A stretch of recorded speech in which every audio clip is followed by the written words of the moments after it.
अज्ञानतिमिरान्धस्य ज्ञानाञ्जनचक्षुरुन्मीलितं येन तस्मै श्रीगुरुवे नमः। नमो महावदन्याय कृष्णप्रेमप्रदायते कृष्णाय कृष्णचैतन्य नाम्ने गौरतुषे नमः।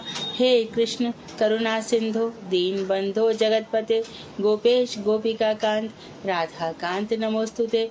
तप्त कांचन गौरांगी राधे वृंदावनेश्वरी वृषभानुसुते देवी प्रणमामि हरिप्रिये। तवैवास्मि ना जीवामि त्वया बिना इति विज्ञाय राधे त्वं नयमां चरणान्तिके। गुरुवे गौरचन्द्राय राधिकायै तदालये कृष्णाय कृष्णभक्ताय तद्भक्ताय नमो नमः।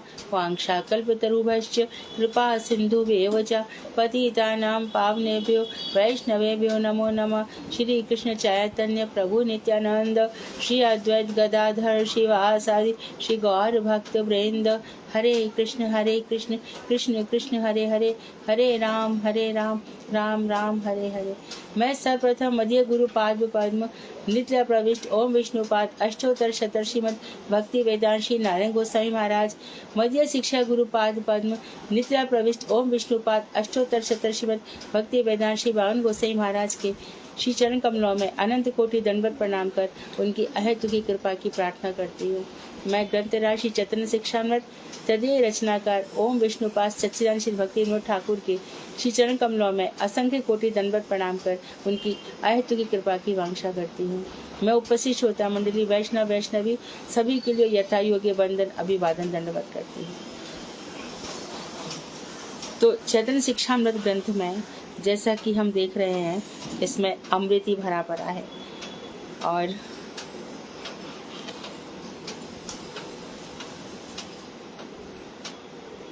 भक्ति के 64 अंग हमने पढ़े थे और ये समझ लिया था कि ये इस तरह से चल रहा है तो भक्ति हो रही है।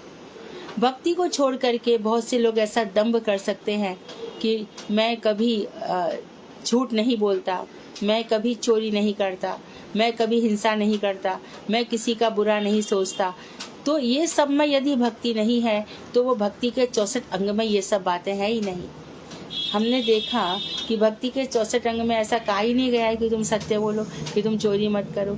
जबकि आप और धर्म देखेंगे, बौद्ध धर्म देखेंगे और बौद्ध धर्म और जैन धर्म देखेंगे तो वहाँ पहले बताया जाएगा अहिंसा ही परमो धर्म, अहिंसा ही परम धर्म है।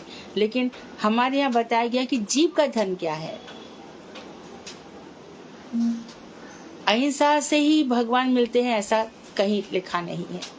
अहिंसावादी, आपने किसी को नहीं मारा, ऐसे लाखों करोड़ लोग हैं जो किसी को एक शब्द खराब भी नहीं बोलते, तो क्या भगवान मिल जाते हैं? ऐसा नहीं है। इन चीज़ों की गहराई को हमें समझना चाहिए। ऐसे बहुत से लोग हैं कर्म करते हैं, हम तो भैया कर्म करते हैं, कर्म योग, लेकिन भगवान को अर्पण ही नहीं हुआ, भगवान का स्मरण भी नहीं हुआ, भगवान का दर्शन भी नहीं हुआ। कर्म किया तो कर्म उनको फल दे करके खत्म हो जाता है।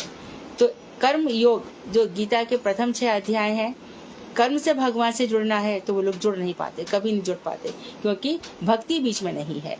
तो भक्ति के 64 अंगों को जानना बहुत जरूरी है कि ये जो हम 64 अंग हैं, ये सब हम कर पा रहे हैं कि नहीं कर पा रहे हैं।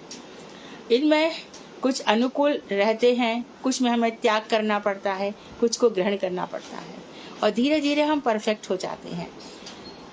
कभी कभी कोई भक्त होता है, बहुत ही शुद्ध आत्मा होता है, बहुत ही अच्छा, और कोई साधारण होता है। अब मानो किसी ने कुछ ऐसा कोई काम किया और उसने कहा कि चलो मैं भगवान आपको अर्पण करता हूँ, तो ये भक्ति उसकी स्वभाव सिद्ध भक्ति नहीं है, स्वभाव सिद्ध भक्ति नहीं है। तो जो स्वरूप सिद्धा भक्ति है, भक्ति कितनी हो गई हम देख रहे हैं, स्वरूप सिद्धा, जैसे कि भगवान श्री कृष्ण की स्वरूप शक्ति है राधा जी, योग माया, ये सब उनकी स्वरूप शक्ति है, अंतरंगा शक्ति है।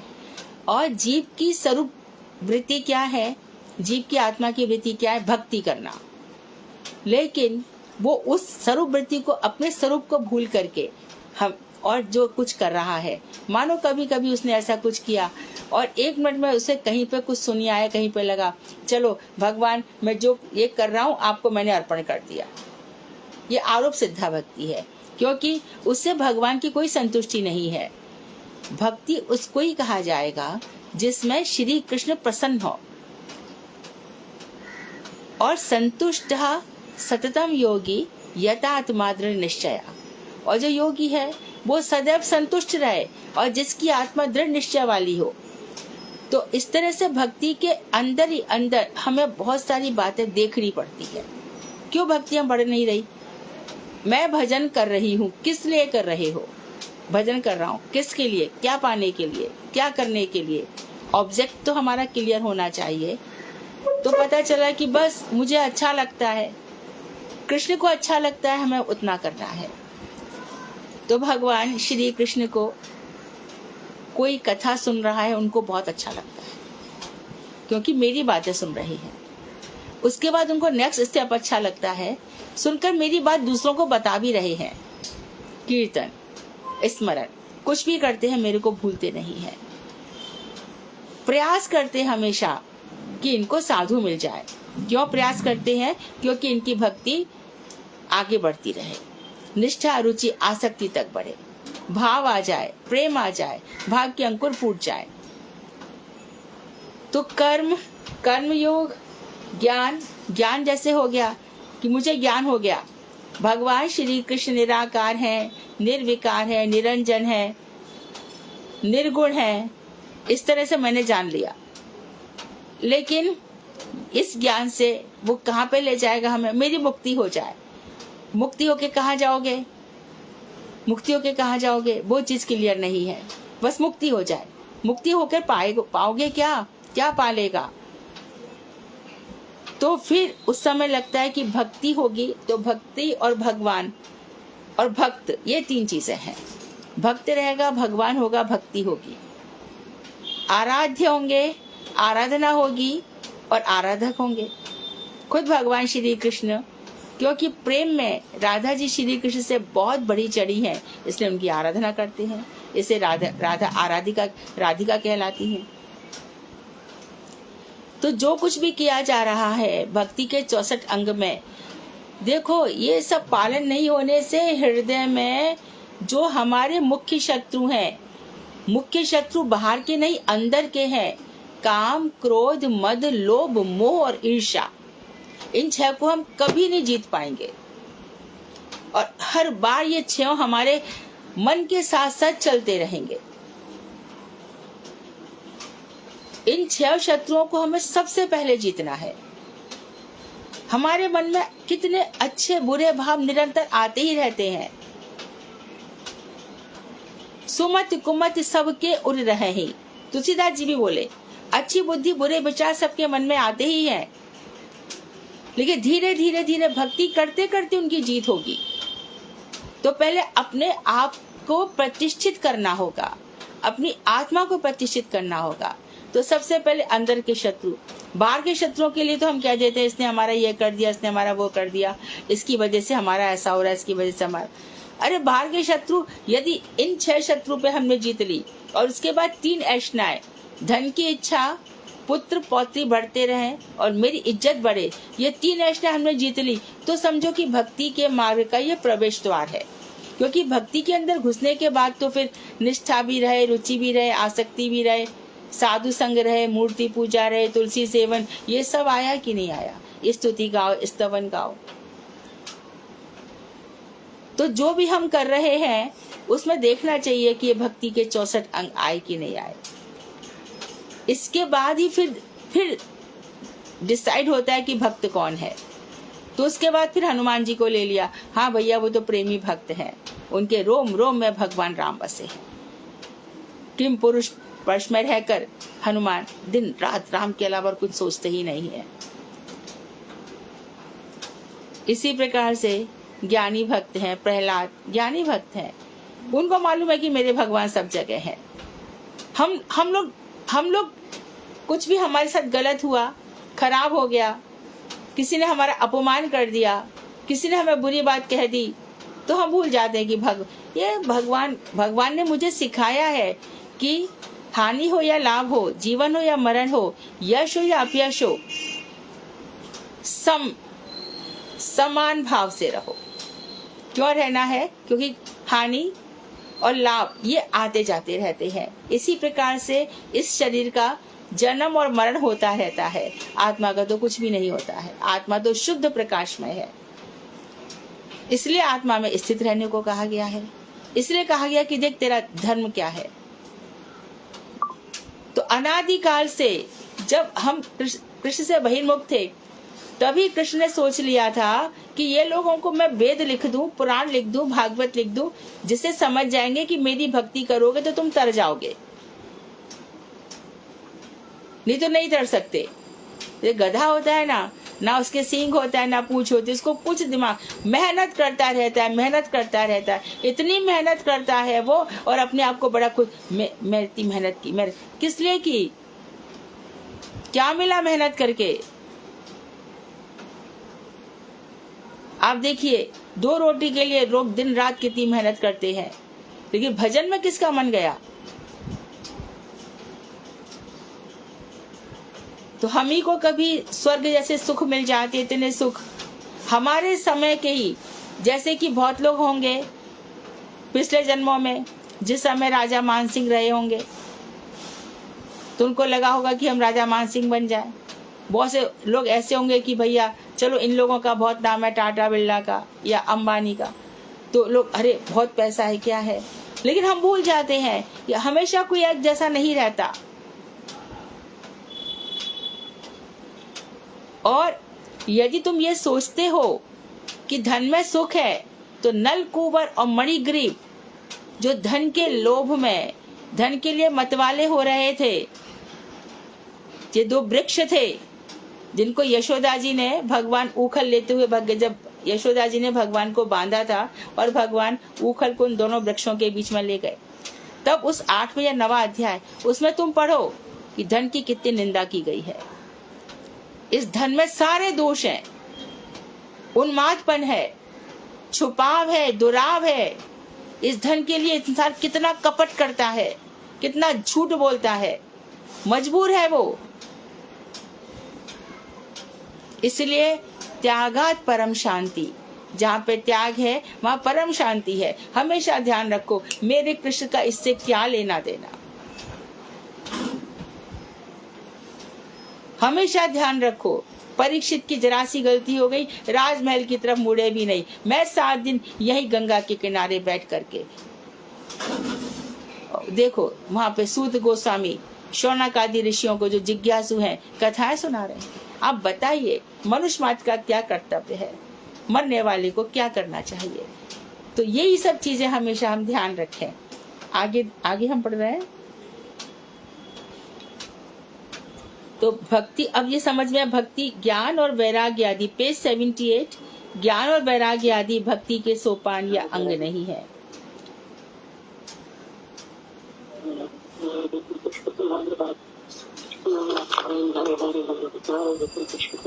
आवाज आ रही है, कौन बोल रहे हैं? अपना म्यूट कर लीजिए। अरुणा दीदी। अरुणा दीदी आप म्यूट कीजिए। रागानुगा भक्ति, श्री चैतन्य, रागानुगा भक्ति से पढ़ना है ना? हाँ जी। हाँ, श्री चैतन्य महाप्रभु जी कहते हैं, वैधि भक्ति साधनेर कहिलु विवरण, रागानुगा भक्ति लक्षण शुन सनातन। रागात्मिका भक्ति मुख्या ब्रजवासी जने, तार अनुगत भक्ति रागानुगा नामे। इष्टे गाढ़ तृष्णा रागेर स्वरूप लक्षण, इष्टे आविष्टता तटस्थ लक्षण कथन। रागमयी भक्ति है रागात्मिका नाम, ताहा शुन लुब्ध है कौन भाग्यवान। लोभे ब्रजवासी भावे करे अनुगति, सास युक्ति नहीं माने रागानुगार प्रकृति। बाह्य अंतर इहा द्वित साधन, बाह्य साधक दे करे श्रवण कीर्तन। मने निज सिद्ध दे करिया सावन, करिया भावन, राति दिन करे ब्रज कृष्ण सेवन। निजाभिष्ट कृष्ण पृष्ठ पाछेता लागिया, निरंतर सेवा करे अंतर मन हैया। दास सखा पित्रादि प्रेयसीर गण, राग मार्गे निज निज भावेर गणन। एई मत करे जेवा रागानुगा भक्ति, कृष्ण चरणे तार उपजय प्रीति। पितुं करे रति भाव है दुई नाम, जा हैते बस हन श्री भगवान, एई ते कई अभिधेय विवरण। बहुत ही सुंदर वर्णन बताया है। तो देखो संसार में करोड़ प्रकार के लोग हैं, चाइना, अफ्रीका, जाने कहाँ कहाँ। बहुत दुखी हैं लोग, बहुत त्रास में है। एक जो भारत भूमि है और विशेष रूप से ब्रज, जहाँ पर कृष्ण कृष्ण कह कर के समय कट रहा है, कहीं बरसाने की गलियों में, कहीं बरसाने के गंभीर वन में, कहीं गोवर्धन में, कोई वृंदावन में शांति से अपना जीवन काट ले रहे हैं। तो अब यहाँ पर वैदी भक्ति जब बताई कि वैदी भक्ति क्या होती है, जब बताया था कि शास्त्र के डर से हम वैदी भक्ति करते हैं, जो धीरे धीरे भगवान से राग प्रेम बढ़ा देती है। अब यहाँ पर दो शब्द अच्छे से समझ लो तो गौड़ीय सिद्धांत स्पष्ट हो जाएगा। एक चीज है रागात्मिक और एक चीज है रागानुगा। तो राधा जी, ललिता जी, सारे सखा, यशोदा जी, ये सब रागात्मिक है, राग से भरे हुए हैं। हम में से कोई भी जीव रागात्मिक तो है, लेकिन हम रागानुग होंगे। हम भगवान के पार्षद नहीं हो सकते, हम रागानुग हैं। अर्थात यशोदा जिस तरह से कन्हैया से प्यार करती है, मुझे यशोदा जैसा प्यार करना है, ये अनुग, पीछे पीछे चलना। राधा जी, ललिता जी जिस तरह से कृष्ण से प्रेम करती हैं, मुझे भी वैसा ही करना है। मुझे भी वन वन में गोपी बन के घूमना है। मुझे भी दिन रात निरंतर उन्हीं का स्मरण करना है। घर घर में जैसे गोपियां दही मंथन करते समय, बालकों को सुलाते समय, झाड़ू लगाते समय, कपड़े धोते समय, प्रसाद बनाते समय, पति की सेवा करते समय दिन रात कृष्ण का चिंतन करती है, मुझे ऐसा करना है। तो हमने क्या किया? गोपी का अनुगत्य किया। इसी को कहते हैं कि हम ब्रजमंडल परिक्रमा कर रहे हैं। क्या, कैसे? गुरु वैष्णवों के अनुगत्य में। गुरु वैष्णवों के अनुगत्य का क्या तात्पर्य हुआ कि जिस तरह से गुरु जी स्थान स्थान पर जाते थे, कथाएं सुनाते थे, उनके पीछे पीछे वैष्णव जाते थे, कथाएं सुनाते थे, मैं भी उसी तरह से जहाँ जहाँ मेरे गुरुदेव कृष्ण के स्थानों पर गए, मैं भी वहाँ वहाँ जाऊंगी और उस तरह से मैं भी कथाओं को सुनूंगी और अपने हृदय में धारण करूंगी। भगवान के भक्तों को ये सब चिंताएं रहती हैं। उनको ये सब चिंता नहीं रहती कि मेरा जीवन आगे कैसे चलेगा, मेरा क्या होगा, नहीं, कभी नहीं। तो सनातन गोस्वामी ने जो ये प्रश्न किए, मैं कौन हूँ, ये तीन ताप मुझे क्यों सताते हैं, इसके उत्तर में देखो महाप्रभु क्या कह रहे हैं। सुनो सनातन, देखो वैदी भक्ति के साधन के विषय में मैंने तुम्हें बतला दिया। अब तुम रागानुगा भक्ति का लक्षण सुनो। श्रीदाम, वसुदाम, श्रीनंद, यशोदा और ललिता विशाखा आदि ब्रजवासियों को श्री कृष्ण के प्रति रागात्मिका प्रेममयी भक्ति होती है। ये उनके पार्षद हैं, ये उनके नित्य पार्षद हैं। भगवान ने इनका वरण कर लिया है, इनको माता पिता मान लिया है। देव की वसुदेव से भी ज्यादा। देव की वसुदेव मथुरा में रहेंगे और ये गोकुल में रहेंगे, और जो गोलोक धाम है वो सबसे ऊपर है। और आप जो गोपाल मंत्र जपते हो, उसके अंदर इतनी शक्ति है कि ये गोलोक धाम ले जाएगा। तो ये शक्ति इस मंत्र जप रहे हो, इसके कारण तो हम ये सब पढ़ रहे हैं। यही मंत्र का फल है, यही मंत्र का फल है। और जब ये मंत्र और ज्यादा गहराई से होगा और ज्यादा, तो जिस धर्म, अर्थ, काम, मोक्ष के लिए हम दिन रात परेशान हो रहे थे, देखा तो ये चारों तो ऐसे ही मिल रहे हैं हमें। व्यर्थी हमने इतना जीवन अपना बर्बाद किया। तो आगे बता रहे हैं कि ये सब रागात्मिका प्रेम से भरे हुए हैं और उन ब्रजवासियों के भावों के अनुगत रहकर जो साधन भक्ति की जाती है।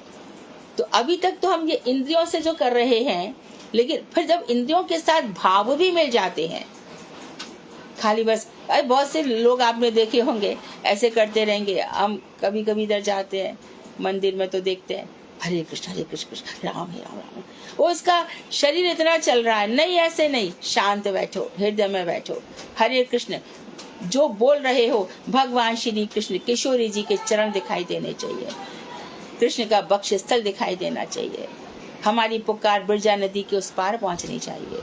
पहुंचते पहुंचते कभी कभी भगवान के अवतार, अरे मेरे ठाकुर जी ने किस प्रकार से उरुक्रम भगवान, त्रिविक्रम भगवान ने कैसे पूरा की पूरा स्वर्ग और उसके बाद उसको नाप लिया और वहां से जो अंड कटा था, विरजा नदी थी, उसका जल गिर पड़ा तो ध्रुव लोग थे, ब्रह्मा जी के ऊपर लोग है, ध्रुव ने उसको ले लिया, वहां से गिरता गिरता ब्रह्मा जी के पास आया, ब्रह्मा जी ने कमंडलू में भर लिया, शिव जी ने भी उसको अपने यहाँ पे भर लिया। वाह मेरे प्रभु जी की लीला।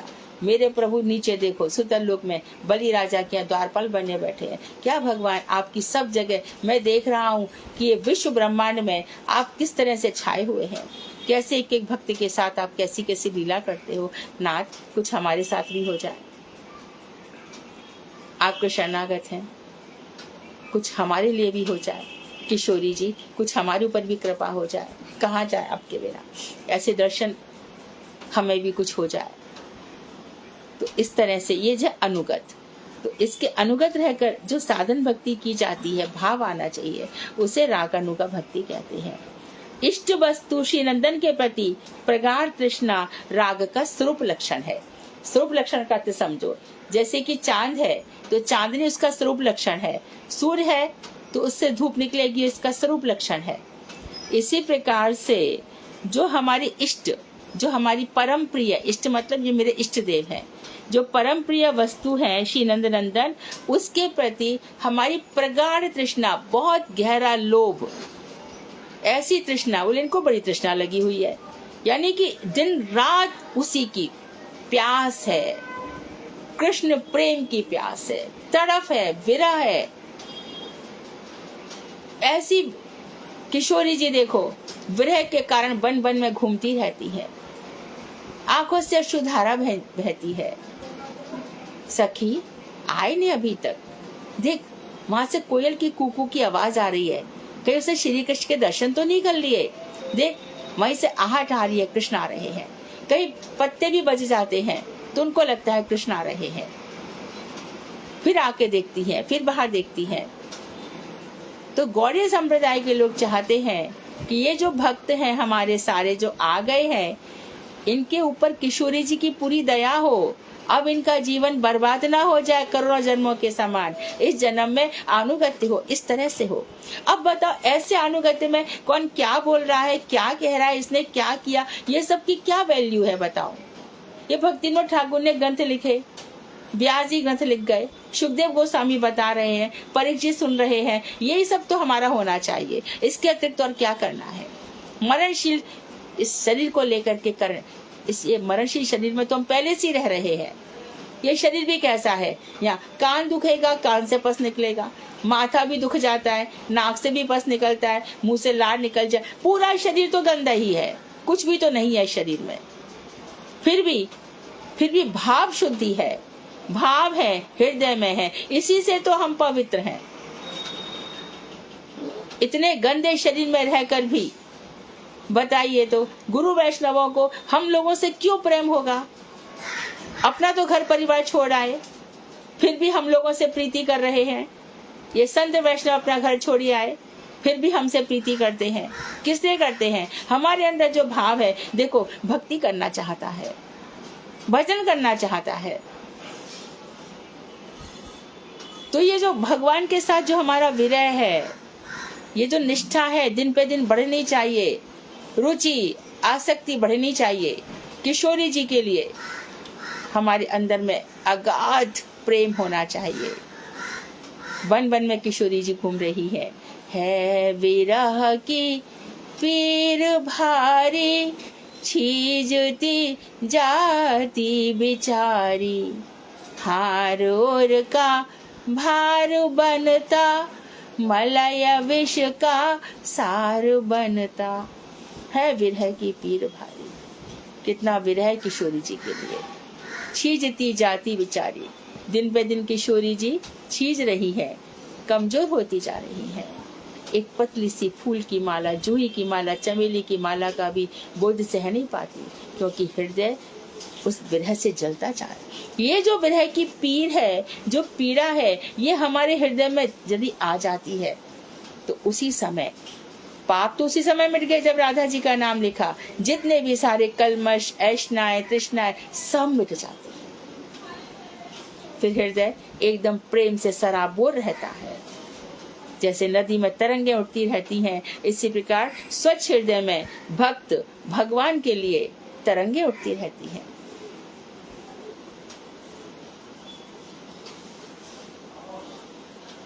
तो जो साधन भक्ति हम ब्रजवासियों के प्रेम के अनुगत, मधुर रस के अनुगत, श्रृंगार रस के अनुगत, वास्तव रस के अनुगत होकर कर रहे हैं, इसी को रागानुगा भक्ति कहते हैं। राग जो ब्रजवासियों का प्रेम है, उनका जैसा प्रेम है हमारा भी ऐसा हो। किसी किसी की सख्य रस में होती है, जैसे कि बल्लभ संप्रदाय में उनकी सखा रस में बहुत बहुत ज्यादा, वहां पर बल्लभाचार्य जी सखा भाव से रहते थे। एक छोटी सी कथा है ना, मैं सुनाई भी होगी एक दो बार। बल्लभाचार्य जी भगवान की सखा भाव से उपासना करते थे। तो एक बार श्री कृष्ण की इच्छा हुई कि मैं बाहर जाके गोविंद कुंड में, क्योंकि ये जल गोविंद कुंड है ना गिरिराज जी में, ये जल वहां से आया हुआ है। जब इंद्र आया था, ऐरावत हाथी को ले आया था, हाथी की सूंड पर कलश रख लाया था। कलश भी बहुत सुंदर बना हुआ था, रतन जडित था, और उसके ऊपर बिरजा नदी का जल आ गया था। उसी जल से भगवान का अभिषेक किया गया। वही जल गोविंद कुंड में है, इसलिए गोविंद कुंड बहुत सुंदर है। तो कृष्ण बोले मेरी इच्छा हो रही है गोविंद कुंड में स्नान करने की। तो मोहन भंगी को पकड़ा, मोहन आके एकदम उसके ऊपर बैठ गए, चल मुझे लेके जा। तो वह गोविंद कुंड के चबूतरे पे गोविंद दास जी चंदन घिस रहे थे, अपना भजन कर रहे थे। देखा ये क्या, ये कृष्ण कैसे आ रहे हैं इसके ऊपर। बोले आपको और कोई नहीं मिला, इसी को पकड़ा आपने।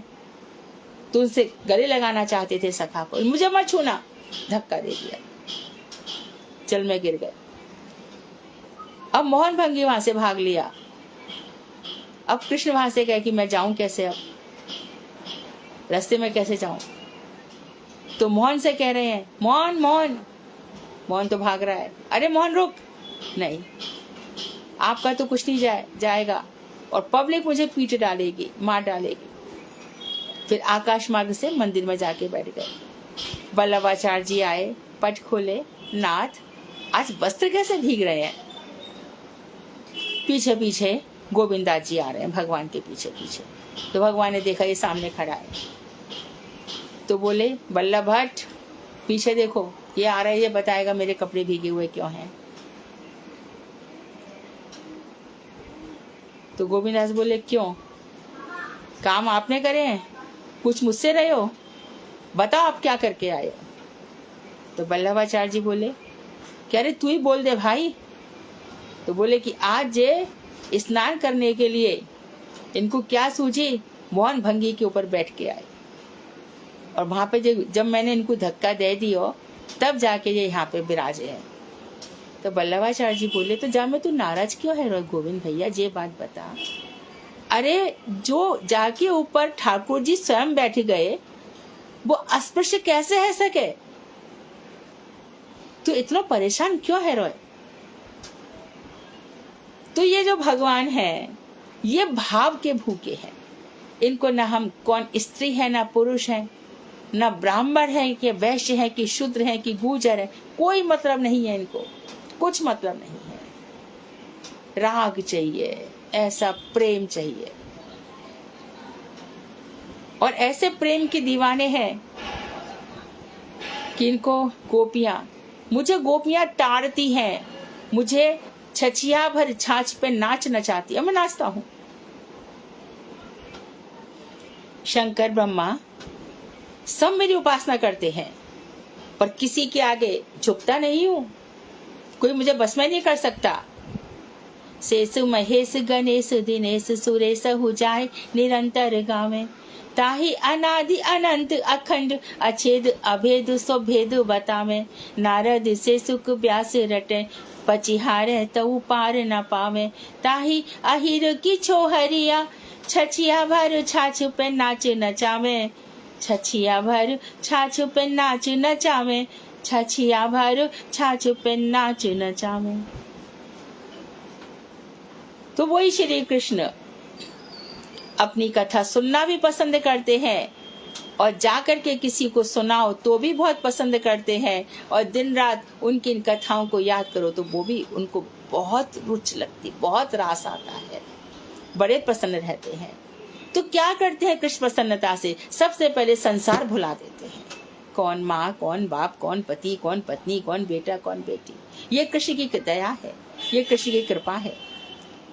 फिर लगता है हमको सब लोगों ने छोड़ दिया। नहीं, कृष्ण ने छुड़वा दिया। सबसे पहले वो परिवार छुड़वाते हैं, ऐसा वातावरण बना देते हैं कि परिवार वाले आपको स्वयं छोड़ दें। जो जीवन का हर क्षण मेरे लिए होने वाला था, वो इस संसार के लिए क्यों जिएगा मेरा भक्त? नश्वर लोग, कामी, क्रोधी, इन सब के लिए मेरा भक्त क्यों जिए? तो भगवान उससे वैमनस्य करा देते हैं, मन मुटा देते हैं। फिर वो भले, उनकी भक्ति भली, उनके ठाकुर जी भले, होने दो जो होगा।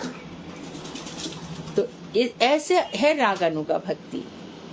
इसे रागानुगा भक्ति कहते। इष्ट वस्तु श्री नंदन के प्रति प्रगाढ़ तृष्णा राग का स्वरूप लक्षण है। ये प्रेम का स्वरूप लक्षण है। क्या?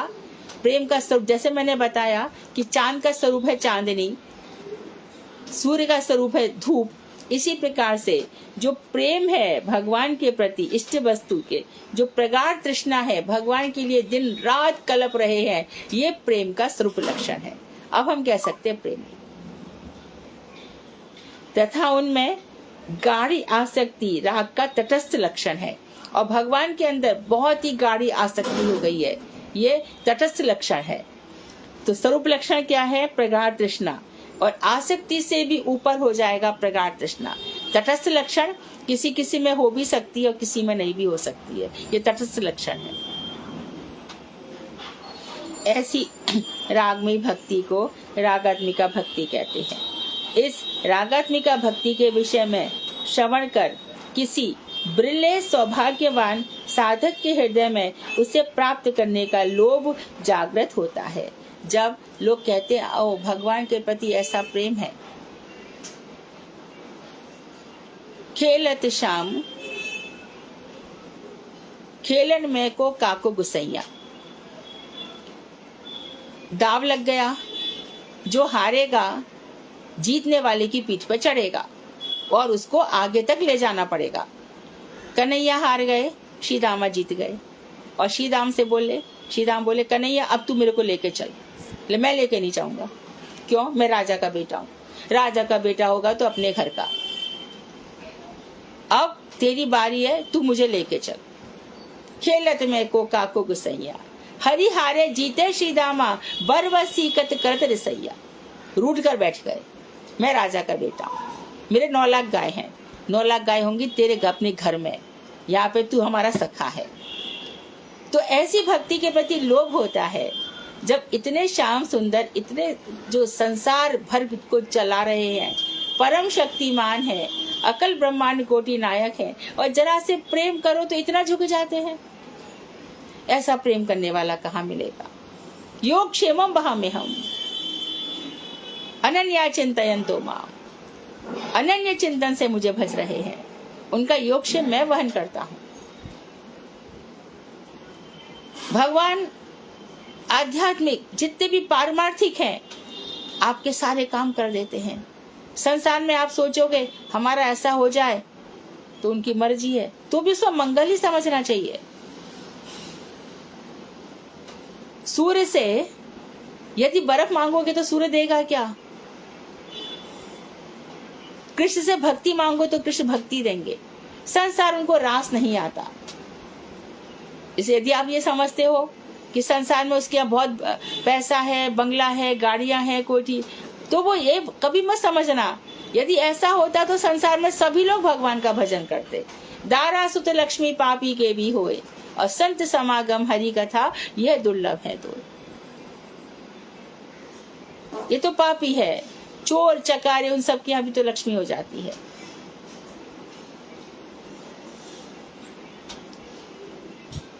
तो कोई सौभाग्यवान होगा, कोई भाग्यशाली होगा। ब्रह्मांड भ्रमिते कौन भाग्यवान जीव, गुरु कृष्ण कृपा प्रसाद पाए भक्ति लता बीज। जिसके हृदय में गुरु जी ने, कृष्ण ने भक्ति लता का बीज बो दिया है, वही सौभाग्यवान है। और उस सौभाग्य जो लता बीज में बो दी, उसको श्रवण से, कीर्तन से, स्मरण से, भजन से बढ़ाओ। और बजाय उसके बढ़ाने के पंचायत में लग गए, यहाँ क्या हो रहा, वहां क्या हो रहा, कौन क्या कर रहा है। तो जैसे माली अपने बगीचे की रक्षा करता है, उसी प्रकार हमें अपने हृदय को बहुत ही सुंदर बनाकर, जिसमें सारी की सारी बातों की झाड़ू लगाकर और नाम हट के पहरेदार बनकर इस हृदय की रक्षा करो और यहाँ से भक्ति को बढ़ने दो। अरे इंद्र का सिंहासन भी यहाँ पे हिल जाता है, उन किशोरी जी के, जिन्होंने ऐसा सब जगह कंचन बरसाया है। भक्त के हृदय में कौन सा कंचन बरसाएंगे? प्रेम का सोना। इंद्र लगावे बुहारी, राधा रानी हमारी, तीन लोकन से न्यारी, राधा रानी हमारी। उन राधा रानी के लिए हमारे हृदय में अगाध प्रेम, अगाध तृष्णा होनी चाहिए। तो ये है राग। उन राग के प्रति हमारा भाव दिन पे दिन और प्रगाढ़ और गहरा होता जाना चाहिए। तब तो सौभाग्यवान जीव होगा जिसके हृदय में, देखो सुकृतिवान तो बहुत होते हैं, आर्तो जिज्ञासु रर्थार्थी ज्ञानी च भर्तृषभ चतुर्विधा भजन्ते माम सुकृतनो अर्जुन। गीता में भगवान के 4 प्रकार के लोग मेरा सुकृतिवान है। सुकृतिवान हो गया, सौभाग्यवान बनना है। हम अपने हृदय के वो माली हैं, जहाँ पर हमको वहां तक अपना भजन को ले जाना है, जहाँ श्री कृष्ण के हृदय के जो पुष्प हैं वहां पर खिले और श्री कृष्ण स्वयं उसको चयन कर लें। गुरुदेव कहते थे ना, ये फूल हैं, ये मैं भगवान को अर्पण करूंगा।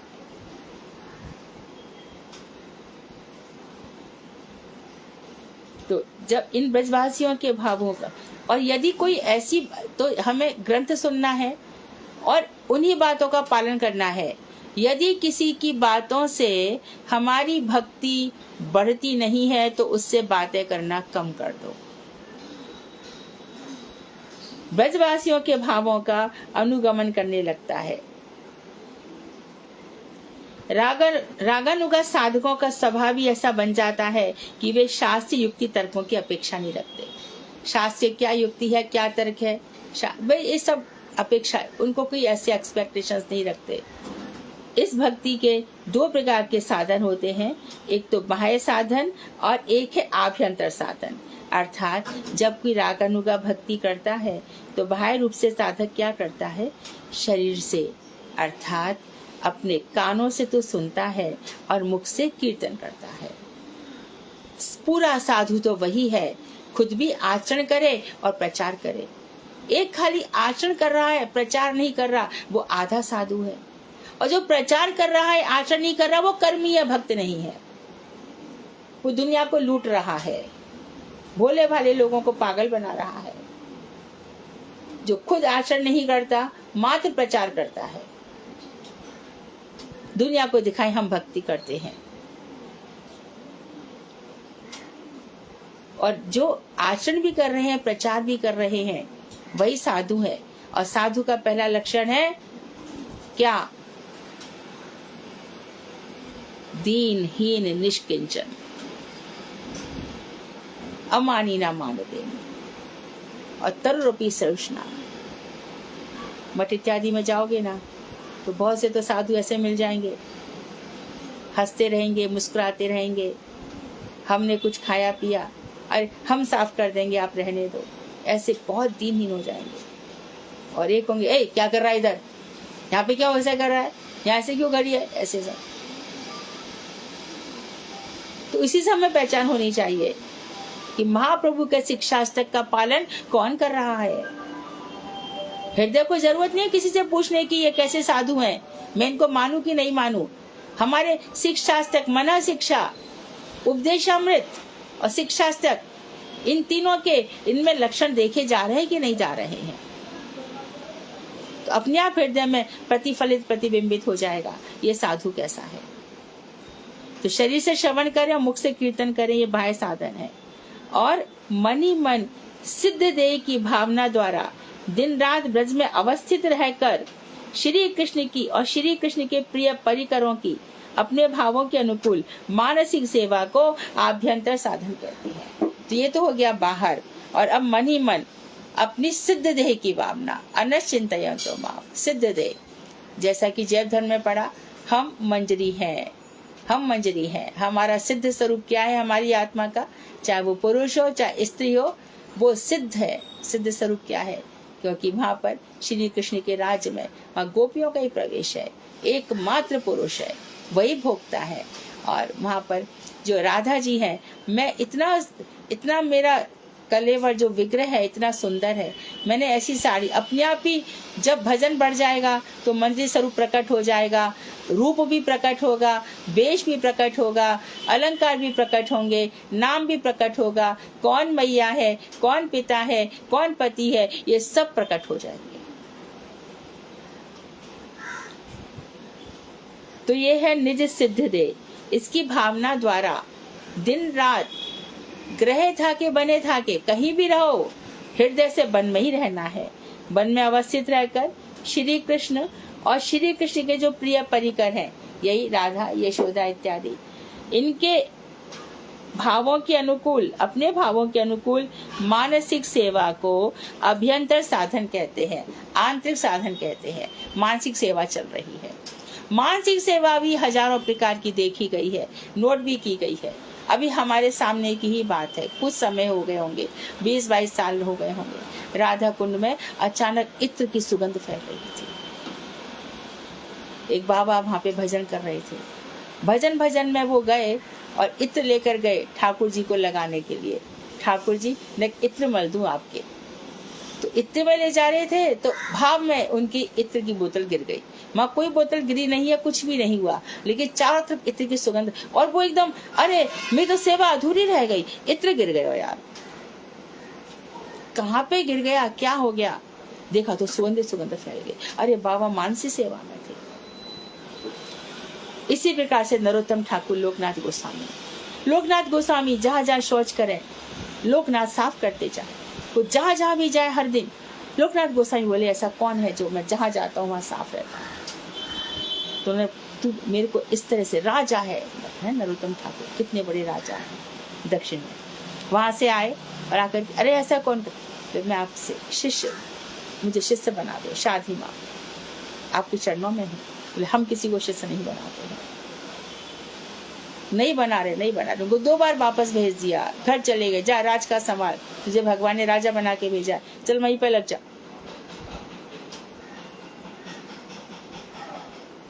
फिर आगे बार रघुनाथ दास गोस्वामी, नरोत्तम ठाकुर, ऐसे ही देखा जाता है, रुक नहीं पाते घर में।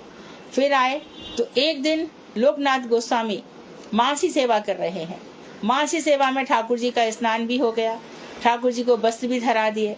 वस्त्र धरा करके ठाकुर जी को मुकुट पहना दिया और माला अब याद आ रही है। तो माला पहना रहे हैं लेकिन माला जा नहीं रही है। इतनी देर में देखो नरोत्तम ठाकुर के हृदय की भावना देखो, उनके हृदय तक पहुंच गई और दूर से ही कह रहे हैं, गुरुदेव पहले मुकुट उतारिए फिर माला धराइए।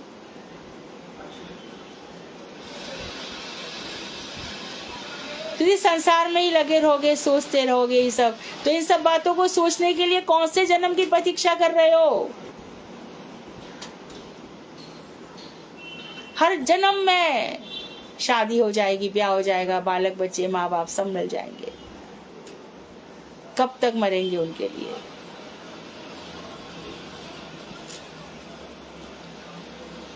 रागानुगा भक्ति साधक को दोनों प्रकार का साधन करना चाहिए। यानी कि जो रागानुगा भक्ति में है उनको मानसिक भक्ति में रहना ही चाहिए। अब देखो यहाँ पे किधर कहा गया है कि रोज सुबह उठ करके पहले मूर्ति पूजा कर लो, पहले ये कर दो वो कर दो। कितना बल दिया गया है श्रवण को, कीर्तन को और मानसी सेवा को।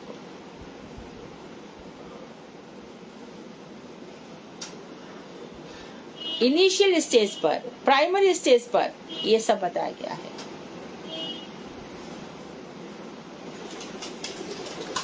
रागानुगा भक्ति साधक को दोनों साधन करने चाहिए, अंदर के भी बाहर के भी। दास सख्य वासर और श्रृंगार चारों प्रकार की रागानुगा भक्ति के साधक साधना के द्वारा श्री कृष्ण की चरण कमलों में प्रीति प्राप्त करते हैं। और भक्ति हमारी कैसे सफल हो रही है? कृष्ण से प्रेम हो रहा है तो, कृष्ण से प्रेम हो रहा है तो समझो भक्ति सफल है। और इतना सब करने के बाद भी अपने से प्रेम है, अपने शरीर से प्रेम है, इन सब से प्रेम है, तो समझो भी भक्ति का प्रवेश द्वार भी नहीं है, अपने लिए ही जी रहे हैं। बढ़िया से बढ़िया भोग बुद्धि नहीं खत्म हो रही है, दंभ खत्म नहीं हो रहा, अहम खत्म नहीं हो रहा, मैं और मेरा नहीं जा रहा। तो ऐसी भक्ति होगी तो भगवान से प्रेम होगा। ऐसे साधकों में पहले प्रीति का अंकुर फूटेगा, प्रेम का अंकुर आएगा, फिर भाव या रति, और अंत में प्रेम का उदय होगा। पहले अंकुर बीज उदित होगा और धीरे धीरे फैल जाएगा और हृदय एकदम प्रेमी बन जाएगा।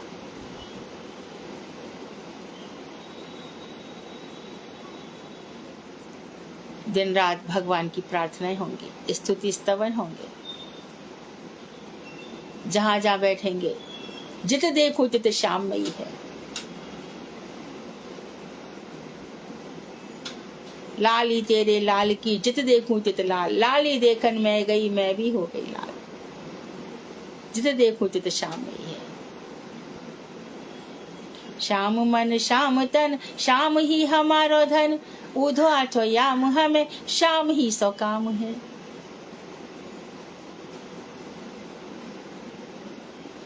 श्याम ने है श्याम दे है श्याम ही हमारो गे, योग कहाँ राखे जहाँ रोम रोम श्याम है।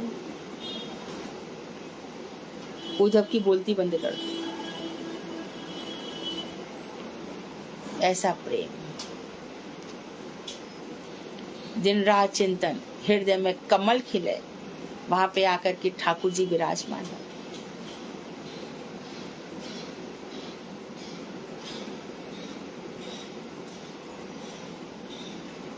भगवान को ऐसी पुकारो। तो इस तरह से भगवान श्री कृष्ण को पुकारो, उनके रंग में रम जाओ।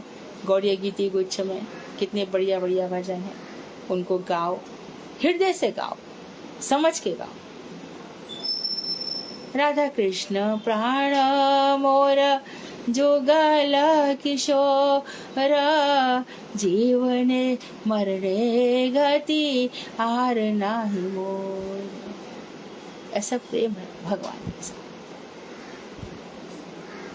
उनके परिकर, उनकी सखियां ललता विशाखा आदि जति सखी बन।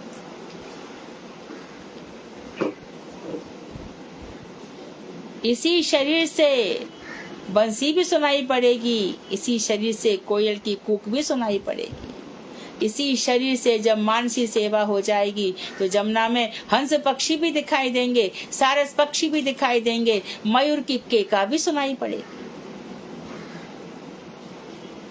ये सब इसी शरीर से संभव है, लेकिन इस तरह से होगा तब। हृदय हमारा कुंज है, कर में मुरली लिए, कांधे कांवर लिए, श्यामकारी आओ कुंजन में बाके बिहारी। इस तरह से भगवान को पुकारो।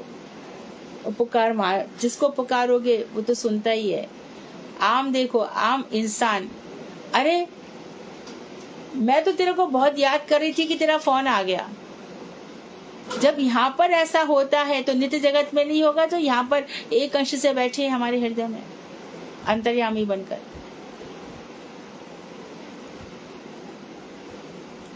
तो पहले प्रीति के अंकुर, जैसे वृक्ष होता है, पहले उसके अंकुर निकलते हैं, फिर वृक्ष बन जाता है। तो प्रेम के अंकुर फूटते हैं, फिर प्रेम का उदय हो जाता है। श्री कृष्ण यही वाला जो प्रेम है ना, इसी प्रेम के वशीभूत होते हैं।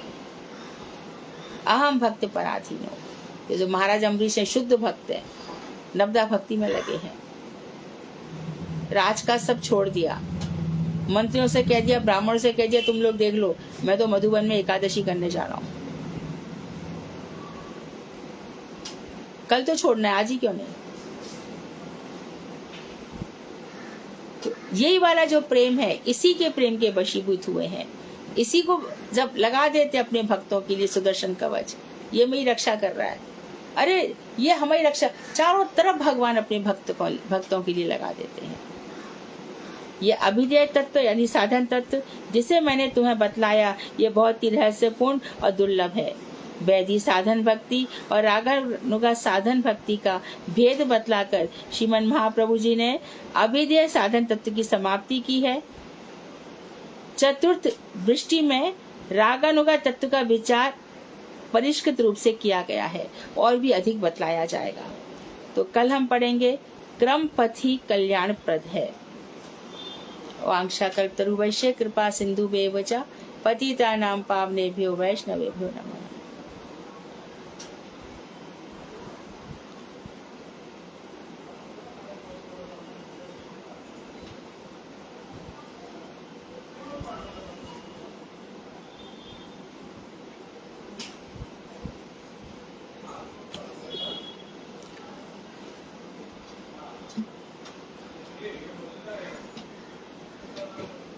कोई प्रश्न है?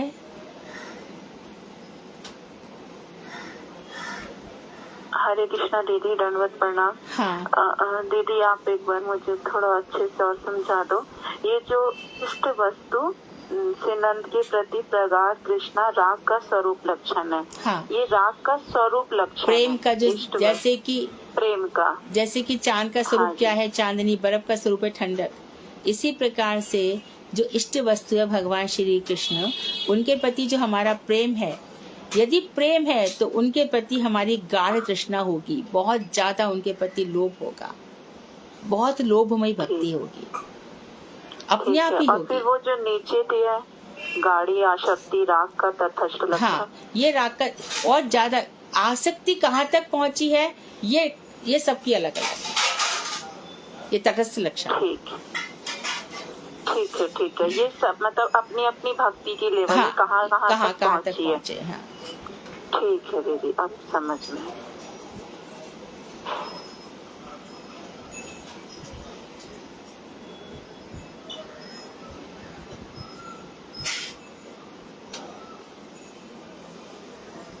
कुछ और?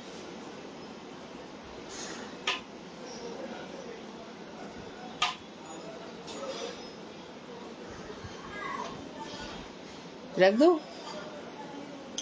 ठीक है। वांछा कल्पतरुभ्यश्च कृपा सिन्धुभ्येव च पतितानां पावनेभ्यो वैष्णवेभ्यो नमो नमः। प्रणाम।